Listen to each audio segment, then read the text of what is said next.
नमस्कार, मी भाग्यश्री पाठक. मार्केट आणि मी हा सोप्या मराठीतून शेअर मार्केट समजावून सांगण्याचा माझा एक उपक्रम आहे. आज मार्केट चांगलं होतं. सुरुवातीला मात्र मार्केट पडलं, काही वेळ मंदीत होतं आणि नंतर मार्केट सावरलं आणि साधारण सेन्सेक्स 500 ते 600 पॉईंट तेजीत होता. तेजस नेटवर्कला PLI स्कीमच्या अंतर्गत 123 कोटीची ऑर्डर डिपार्टमेंट ऑफ टेलिकम्युनिकेशनकडून मिळाली. झॅगलनी DICT बरोबर एक टर्म शीट साईन केली. त्यांना ॲक्विजिशन करायचं आहे, तर त्या ॲक्विजिशनची टर्म शीट साईन केली. 123 कोटीला झॅगल ते ॲक्विजिशन करणार आहे. डॉक्टर रेड्डीजनी अल्व्होटेक बरोबर किटरुडा बायोसिमिलर डील केलं. यातून भरपूर उत्पन्न मिळण्याची शक्यता आहे. त्यामुळे डॉक्टर रेड्डीजचा शेअर चांगलाच तेजीत होता. रेट गेननी राजो ब्ले बरोबर त्यांचं बुकिंग सर्व्हिस जी आहे ती एन्हान्स करण्यासाठी आणि broader range of payment option सुरू करण्यासाठी करार केला. सिका इंटरनॅशनल त्यांनी प्लांट सिस्टीम्सनी गुडरीच ॲक्टिवेशन सिस्टीम यांच्याबरोबर की लायसेन्सिंग ॲग्रीमेंट केलं. फ्रान्स आणि UK साठी वेल्स्पन कॉर्प 450 कोटीची निर्यात ऑर्डर मिळाली. पाईप सिस्टीमसाठी 50 किलोमीटर एवढे पाईप मिडल ईस्टला पुरवायचे आहेत. गार्डन रिच शिपबिल्डर्स 4 मल्टीपर्पज व्हेसलसाठी त्यांनी करार केला आणि हा करार कार्स्टिन रेहडर यांच्याबरोबर केला. ॲप्टस व्हॅल्यूमध्ये मोठं डील झालं. त्यांनी 13.26% स्टेक विकला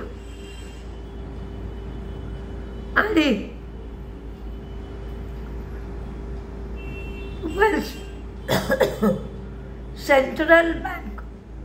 सेंट्रल बँकेने future generally India life insurance corporation मध्ये 451 कोटी खर्च करून स्टेक घेतला.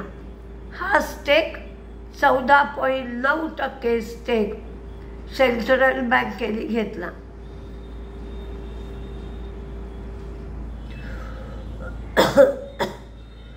रेलटेलला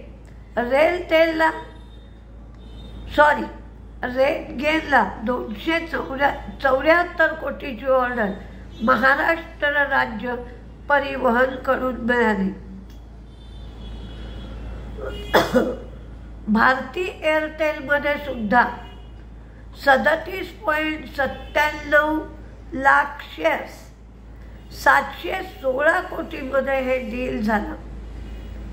TVS मोटरनी सुदर्शन यांना MD CEO म्हणून नेमणूक केली. Coal India eco friendly coal transportation 34% वाढलं, म्हणजेच 10.25 कोटी टन एवढं झालं. UK मध्ये JLR विक्री 43% कमी झाली, ती 4643 युनिट झाली. BELला 2323 कोटीची ऑर्डर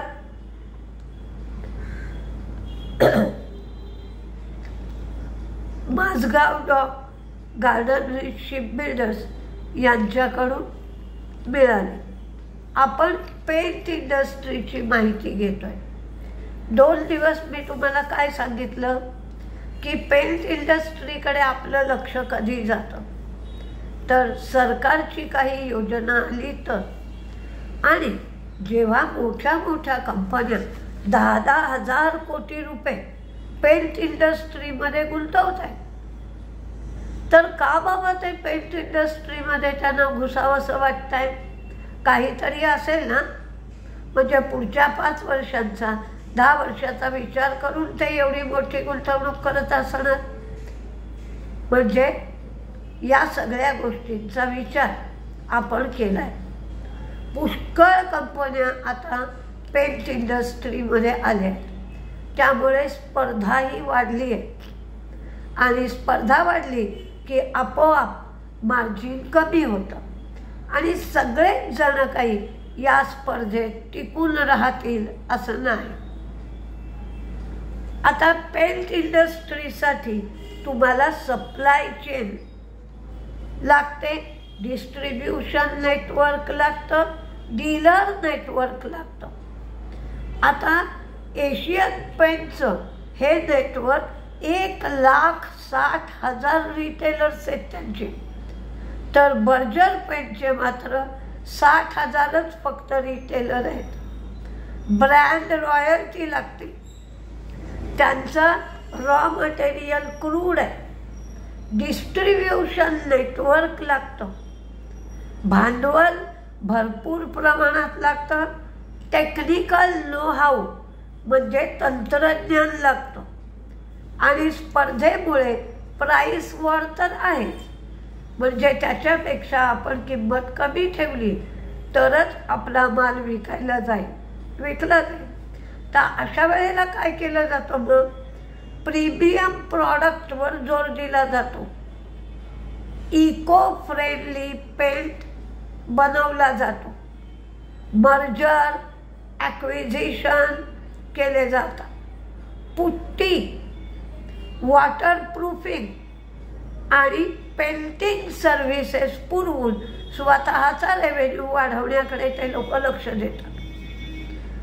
आता पिडीलाईटचं फेविकॉल आहे आणि डॉक्टर फिक्सिट हे पिडीलाईटचं प्रोडक्शन आहे. आता ॲस्ट्रलनी सुद्धा जेम पेंटचं ॲक्विजिशन केलं आहे.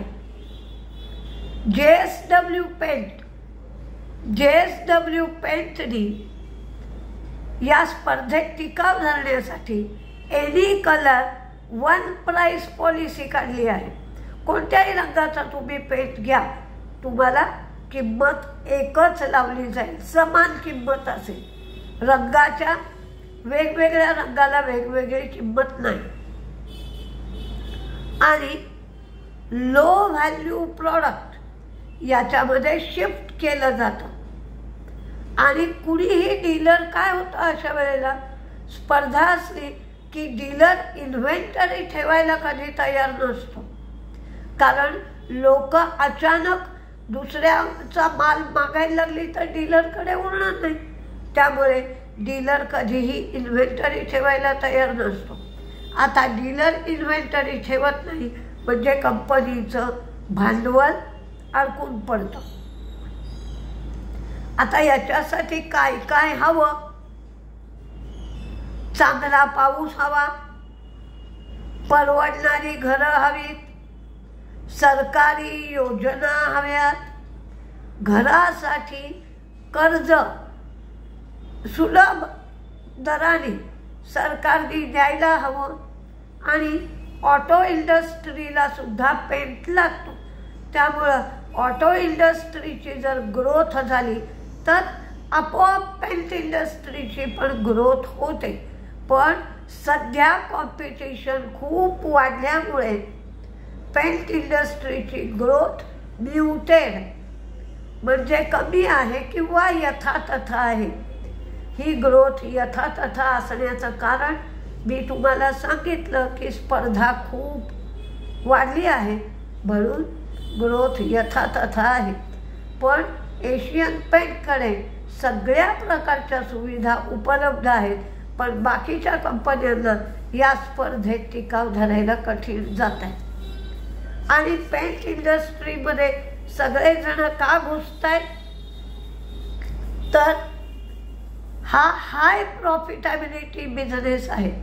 रिटर्न ऑन कॅपिटल 20% आहे आणि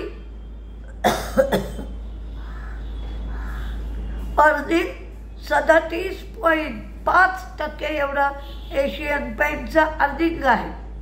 त्यामुळे सगळेजण या बिझनेसमध्ये घुसत आहेत.